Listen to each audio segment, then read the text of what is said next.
Welcome to Backwoods Teacher, Homemade History Lessons. Today we'll be talking about Chapter 10, Section 2, Protest, Resistance, and Violence. The section we'll be looking at can be found on page 310. You might ask yourself, what was all protest, resistance, and violence in regards to? The answer is, of course, slavery. Previously on our show, California decided to become a free state. Here's California's flag. This upset the delicate balance of slave and free states. Southerners in particular were very unhappy about this. California, because of its location below the Missouri Compromise line, should have been a slave state according to the rules of the Missouri Compromise. Fortunately, Henry Clay came along and created a compromise.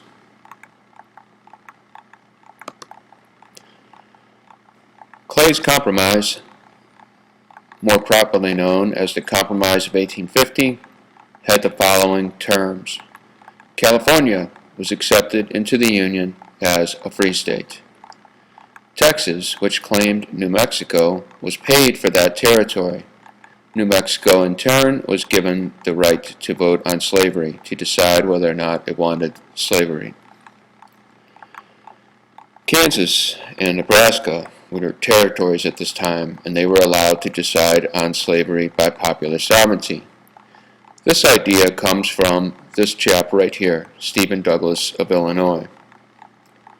Stephen Douglas was a big fan of popular sovereignty. Popular sovereignty ties in with the idea of states' rights, the idea that the states have the rights to decide. He thought he could decide this issue by allowing the people of Kansas and Nebraska to vote on the issue of slavery. He felt that it would work itself out.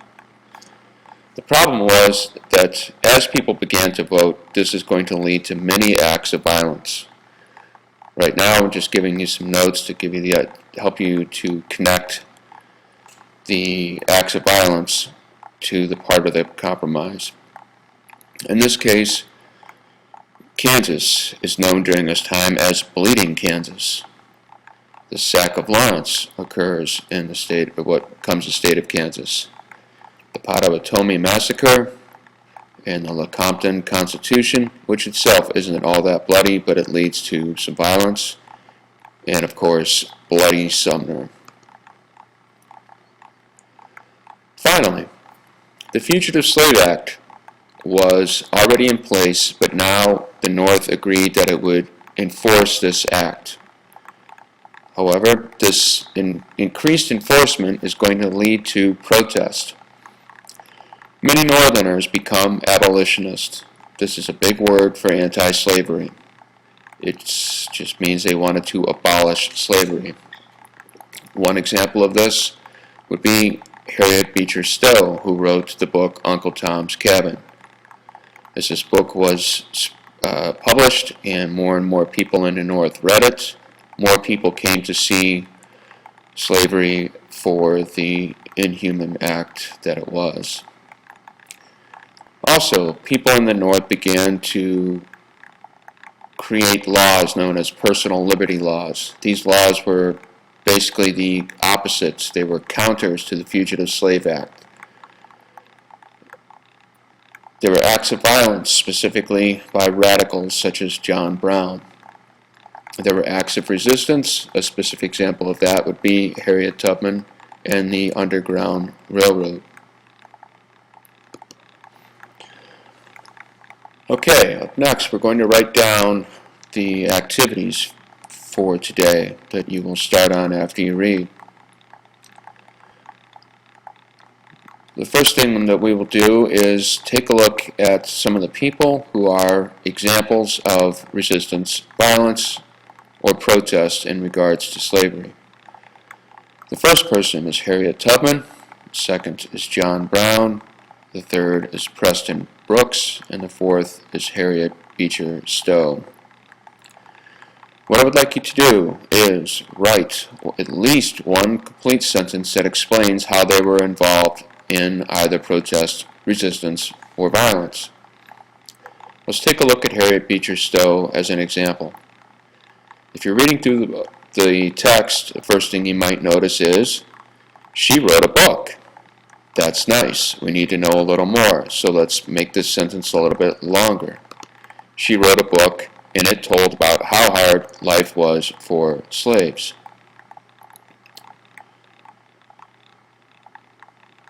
Next, we're going to take a look at several questions. The first, how did the enforcement of the Fugitive Slave Act lead to more resistance? Again, answer this in a complete sentence. Heaven forbid we actually write two complete sentences. Number 6, why did the use of popular sovereignty lead to chaos in Kansas? So what is popular sovereignty, and how does the use of this political practice cause chaos in Kansas? Number 7, what was ironic about the Potawatomi massacre?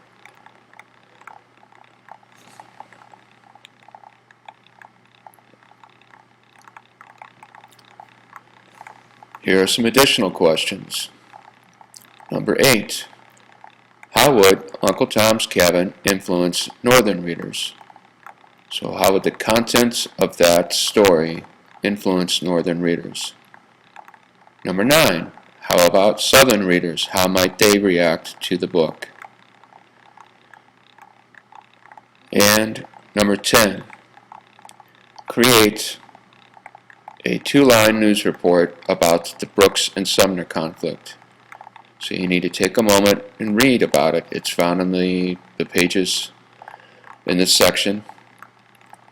Then, to make this a little more exciting, write about this conflict from either a northern or southern perspective. Then as you read it, your classmates will have to guess. Good news, there's even more.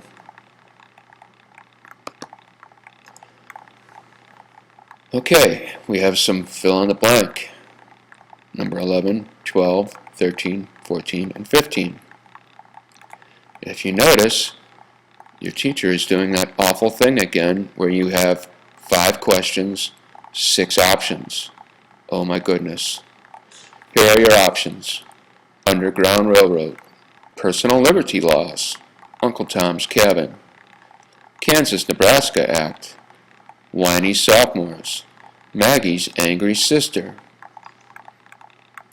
Take some time, find the correct one, write it by the correct number, and we will review them as a class.